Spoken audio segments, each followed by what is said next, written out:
All right, welcome back from fall break, everyone. We're starting chapter 9 today with section 9.2 over arithmetic sequences. So your learning target for today is to understand the concept of arithmetic sequences, and you'll show that by being able to write terms of sequences, graph them, identify them, and write them as functions. Something that you'll notice is these are highly related to linear functions. So if you remember linear functions, this might come a little easier to you. So first, our first key idea, your vocabulary. Obviously, arithmetic sequence, you need to know what that means to understand what it is.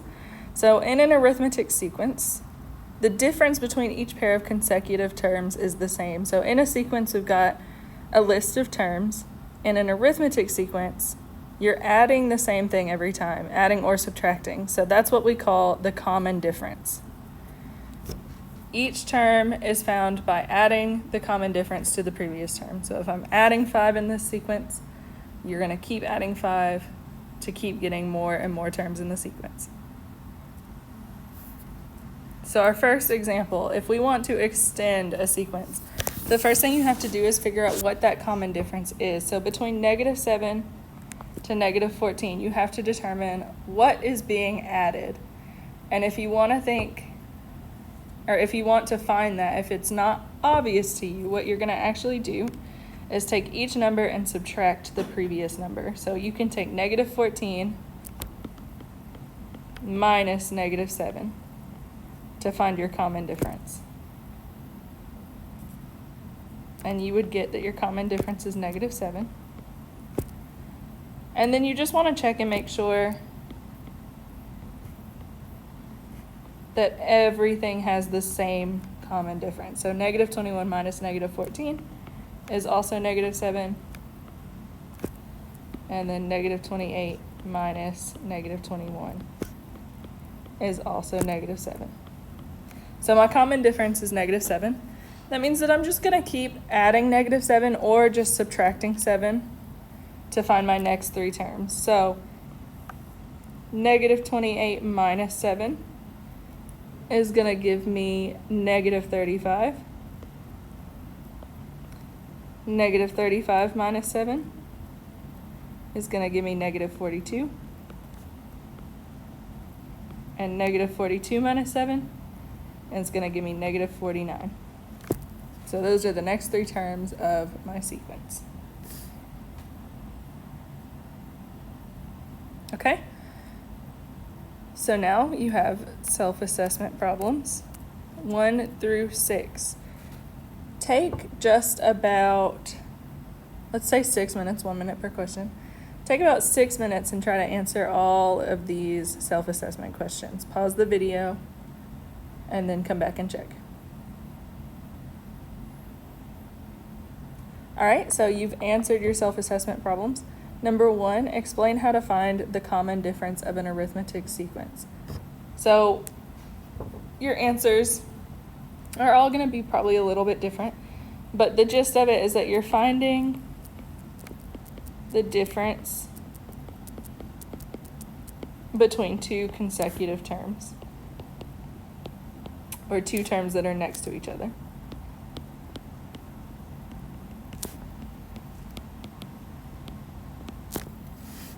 All right, number 2, give an example of an arithmetic sequence, then give an example of a sequence that is not arithmetic, but has the same first term as the arithmetic sequence you wrote.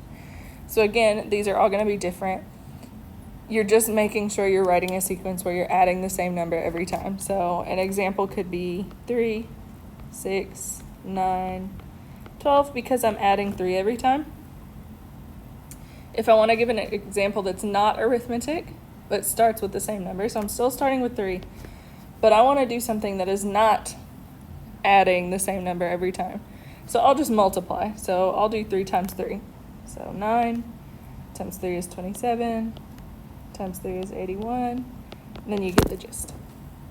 So that's not arithmetic. All right, numbers 3 through 5, you're finding the next 3 terms. So we have to determine what the common difference is.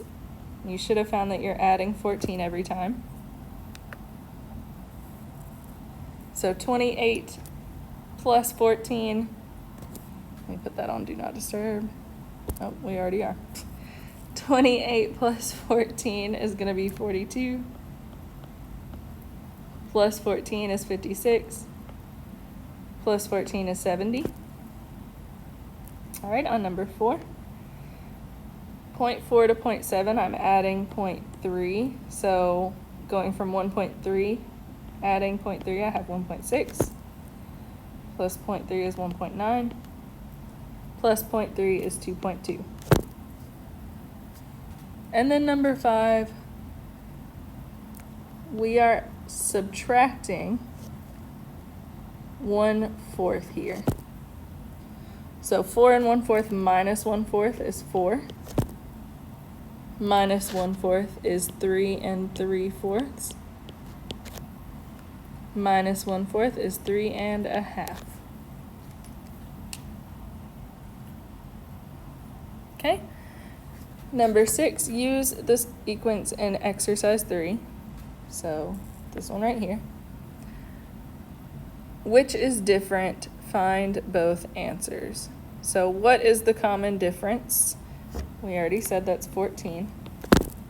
What is the difference between a pair of consecutive terms? Again, if I look at any two terms, the difference between them is 14. The first term is negative 14.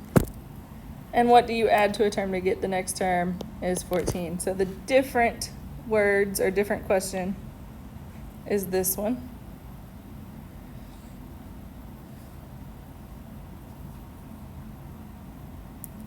All right, moving on to example 2. So if we want to graph an arithmetic sequence, I know this is given to you in your books. Please, on notebook paper, do it yourself so you get used to it. But we are graphing the arithmetic sequence 4, 8, 12, 16, ... What do you notice? So if we want to graph, what we're going to do is we're going to make a table. And your table,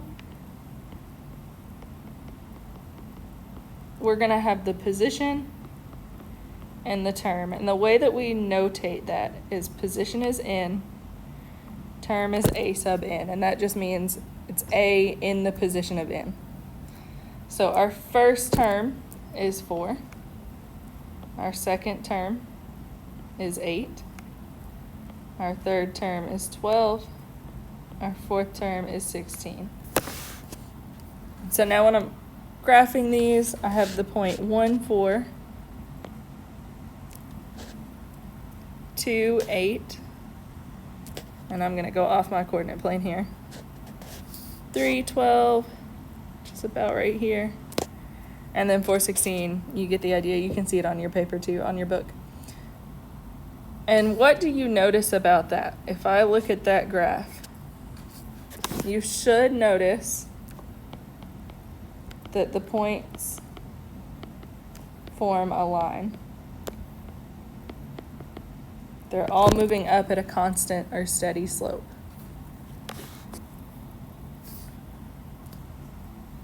All right, example 3. If we have a graph and we want to figure out, is it an arithmetic sequence? Well, obviously, if it forms a line, if it has a steady slope, then yes. But we're going to check just to be super careful. So we're going to put all our points in a table. So we got 1, 15, 2, 12, 3, 9, and 4, 6. And we are just going to make sure that we have a common difference, the same number being added or subtracted each time. So from 15 to 12, I'm subtracting 3. From 12 to 9, I'm subtracting 3. From 9 to 6, I'm subtracting 3. Sorry about that. So looking at that, I see that I do have a common difference or a steady slope. So yes, it is arithmetic because the common difference is -3.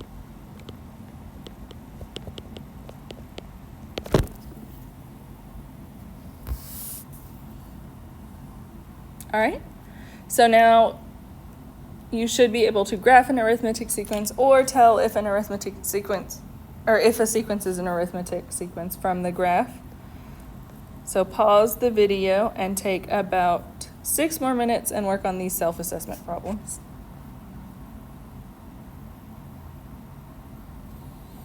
Okay, so you should have worked on these self-assessment problems. When you graph these, you would notice, so number 7, my first term is 2, so that means I have a point at 2, 1, 2, sorry.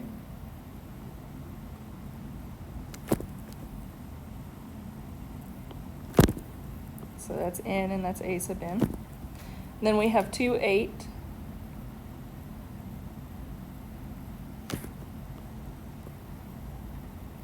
Then you have 3, 14. And what I probably should have done here was count by 2, so I'm going to change that real quick just so y'all can see a little bit more. So we'll say 2, 4, 8.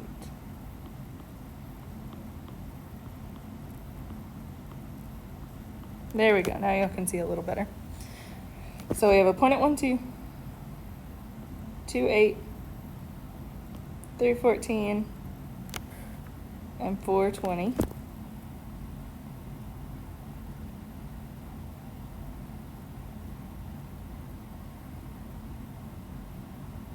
And so you'll notice that our points are lying on a line here.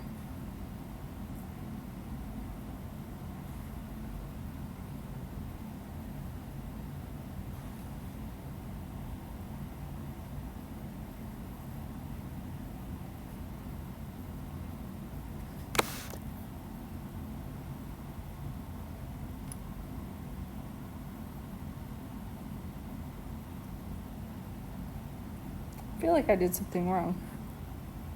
I skipped 6. Okay, I hope you guys noticed that. I skipped 6 on my axis here. I hope you guys were all yelling at the TV telling me that I was wrong. There we go. Okay, now we see that we're forming a line.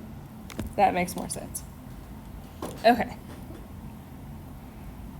On number 8, I notice I have some negatives, so I'm going to actually go into the negatives here. So we'll put our n axis right in the middle. So my first point is at 1, 3, 2, 0, 3, negative 3, and then 4, negative 6 won't fit. Okay, again, we should notice that we have a line. This time we have a line with negative slope, because I am subtracting every time. All right, last one. So we're all positive, so again, I'm just going to use quadrant run.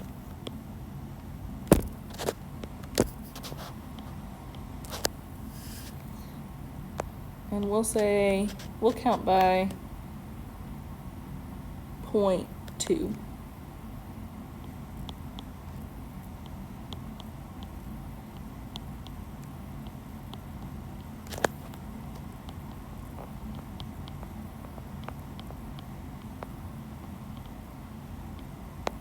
Okay, so in position 1, I have a point at 1.4. Position 2 is 1.2. Position 3 is 1. And position 4 is 0.8. And again, we've got that negative slope because I'm subtracting 0.2 every time. All right, number 10.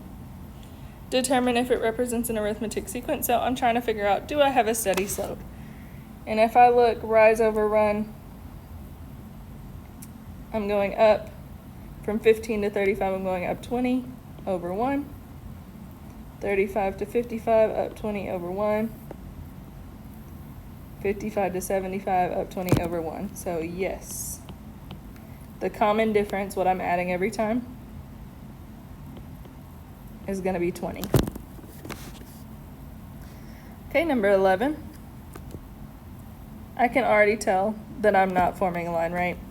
So no,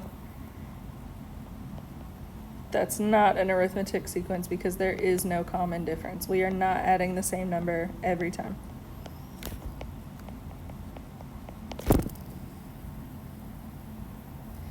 All right, and then number 12, we have this steady horizontal line here, right, where nothing is being added. So the common difference there would be 0.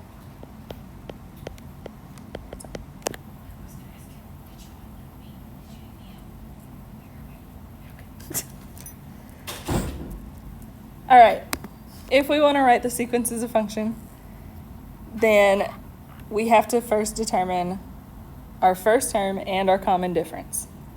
So you have to know your first term, a sub 1,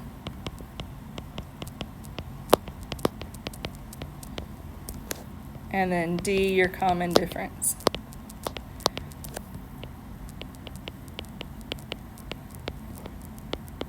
You may also see your first term written as f of 1.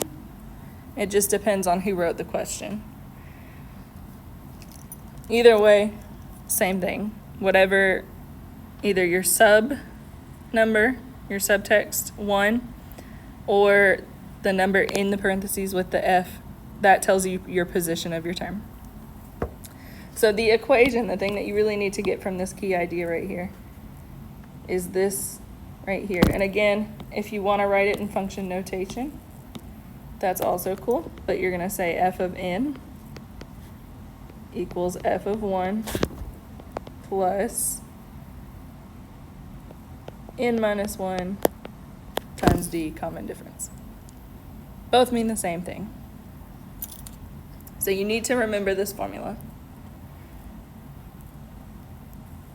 All right, example 4, and I'll keep this kind of on the screen so you guys can see it still. Example 4, we have this arithmetic sequence and we're trying to find the function. So the first thing we're going to do is I'm going to say a sub n equals. That's always the start of your equation. A sub 1, my first term, is 55. So I'll make a little note out here. A sub 1 is 55. And then d, what I'm adding every time, is going to be negative 15 because I'm actually subtracting. Okay, so looking at my formula, a sub n equals 55 plus n minus 1, always stays like that, times d, negative 15. And then we just want to simplify this. So we're going to distribute that negative 15. A sub n equals 55 minus 15n plus 15. And then we will combine like terms. So we're going to combine 55 and 15. So a sub n equals 55 plus 15 is 70 minus 15n. And remember, this can also be written in function notation. Here, I'll just write my ending function here. 70 minus 15n. Same difference. All right, then it says find a sub 16. So I'm going to plug in 16 for n. So 70 minus 15 times 16 equals, so you're going to find 15 times 16, which is 240. And then we're going to take 70 minus 240.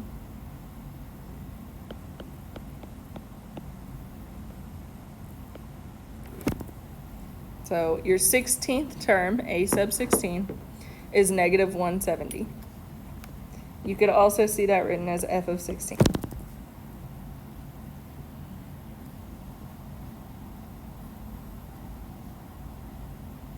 All right, and I need you to also remember that this is a linear function, so you can think of it as 15, negative 15 is your slope, 70 is your y-intercept. All right, self-assessment. Take about 6 minutes, find the equation, and then find a sub 20 for each of these. So pause for 6 minutes.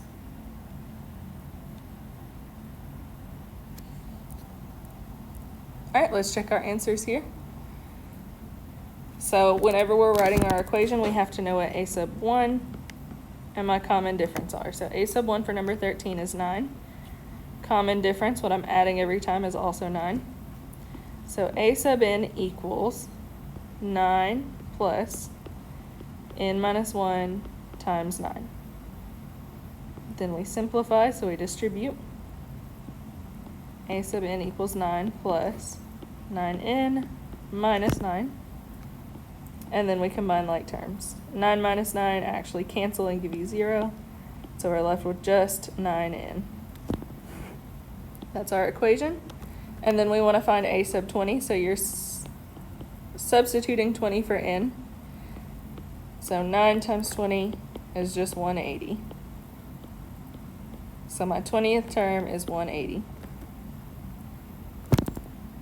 Okay, number 14, a sub 1, your first term is 2. Common difference, it looks like I am subtracting 4 every time. So my formula, a sub n equals 2 plus n minus 1 times negative 4. Simplify. 2 minus 4n plus 4. Combine like terms. 6 minus 4n.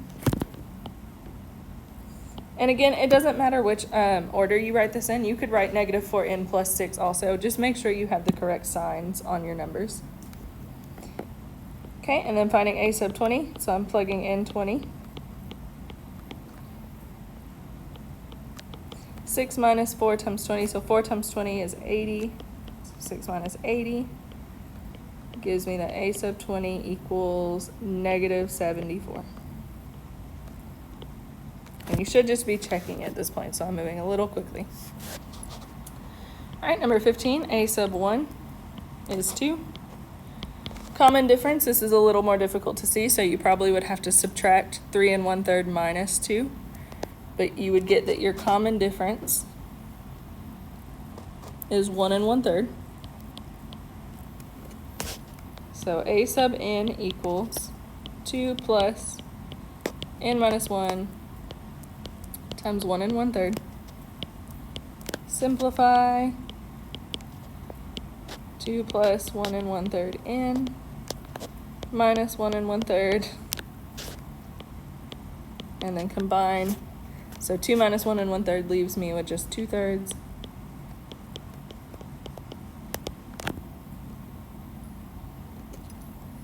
Okay, so that is my equation.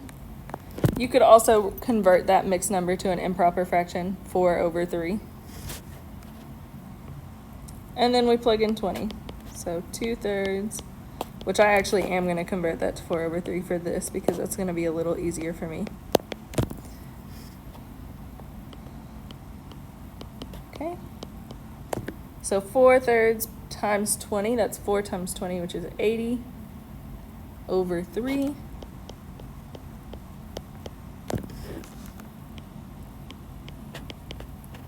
And then when we add fractions, we're adding the numerator as long as the denominator is the same. So 82/3, and I cannot simplify that fraction anymore. So that is my 20th term.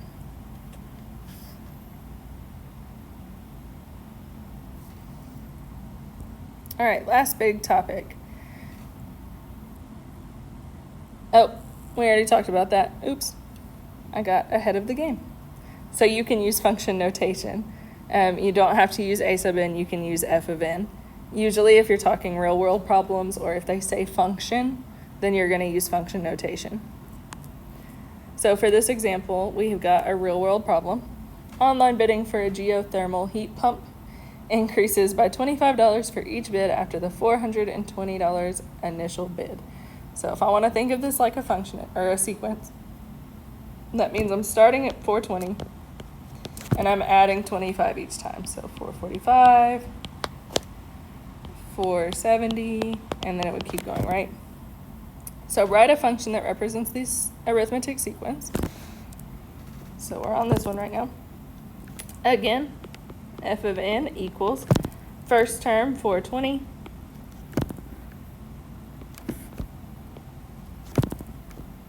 plus n minus 1 times the common difference 25. We still want to simplify. So 420 plus 25n minus 25. And then 420 minus 25 is 395. So that is the first part of my answer for part A. And then it says to graph the function. So if you had graph paper, again, you're going to have a coordinate plane. This y-intercept is really high up there, so I'm going to indicate a little break in our graph. And I'm actually not going to start my graph until, let's do 375. And let's go up by 25.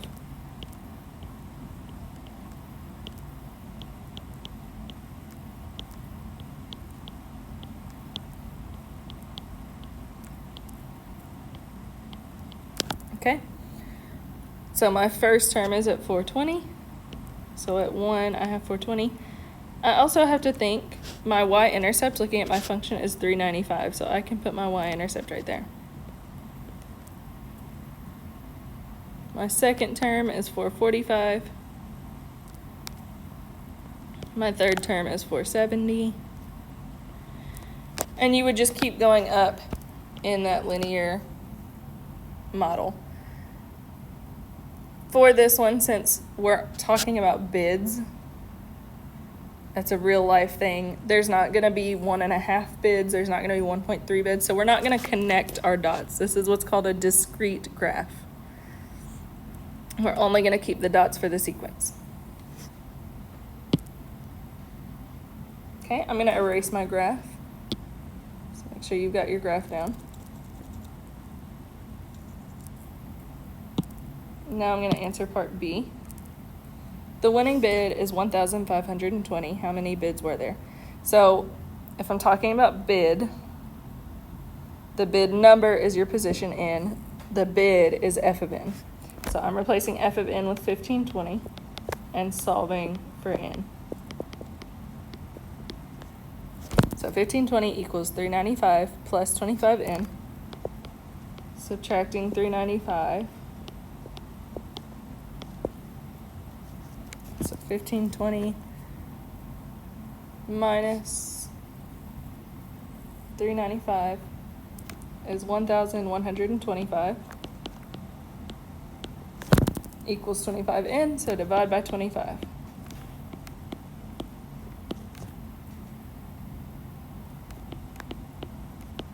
So 45 equals n, which means there were 45 bids.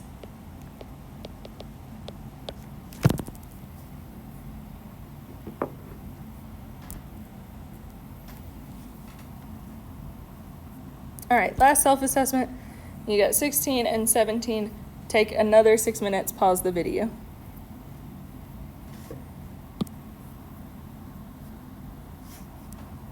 All right, we are checking our self-assessment problems now. A fare charges $2.50 for each game after you pay an $8 entry fee. So you pay $8 to get in, that's A sub 1. $2.50 is your common difference. Ooh, actually, they gave you a table here. $8 is your A sub 0 because you haven't played any games yet. So, hopefully you didn't make the mistake I just made. A sub 1 is actually right here in this table, $10.50, because that's after you play one game. So when we write our function, f of n, that equals my first A sub 1, $10.50, plus n minus 1 times d, $2.50. And then we simplify. So 250 n minus 250. 1050 minus 250 is 8. You may also notice that this up here gave you your slope and your y-intercept. So you could have just used that and thought back to what we did before fall break in chapter 1. But anyway, your function f of n equals 8 plus 250n. And then we graph it. So 0, 1, 2, 3, 4. And then our y-axis, since we're talking about money and we're talking in like 250s, we'll go up by 250 each time.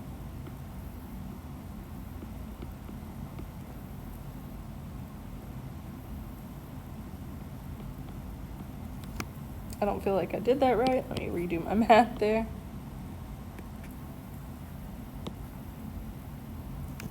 Okay, 5 plus 250 is 750.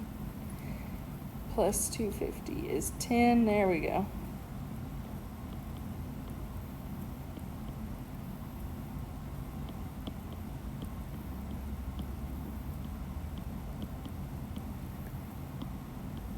Okay. So we graph it. Our first game is 1050. So we're like here. Our second game is 13. Third game is 1550. And then fourth game is 18. And then you would keep going in the line. You have $40. How many games can you play? So $40, we're going to say, is our total cost f of n. 8 plus 250 n. So I'm plugging in 40 for f of n, trying to find what n, the number of games, is. So subtract 8. We get 32. And then we divide by 250. So 32 divided by 250 is 12.8. You can't play 12.8 games though, right? And if you only have $40, you can't go over that. So you can play 12 games. So make sure you are answering the question that they are asking. All right, number 17, what if? In example 5, online bidding increases by about 10% for each bid after the 420% initial bid. Can this situation be represented by an arithmetic sequence? So that means that you've got your initial 420. Each time you're increasing by 10%. So that means you're multiplying by 0.1. So 420 times 0.1. Oh, 1.1. 420 times 1.1 is 462. Times 1.1 is 508.2. And then you would want to check, am I adding the same thing every time? And I can see that I'm not. So no, this is not arithmetic. There is no common difference here. Looking ahead, you will see something that looks like this. But for now, nope, that is not an arithmetic sequence. All right, that's 9.2. If you have any questions, please ask Miss Whitwer. She is great. And then next class, we will do 9.3.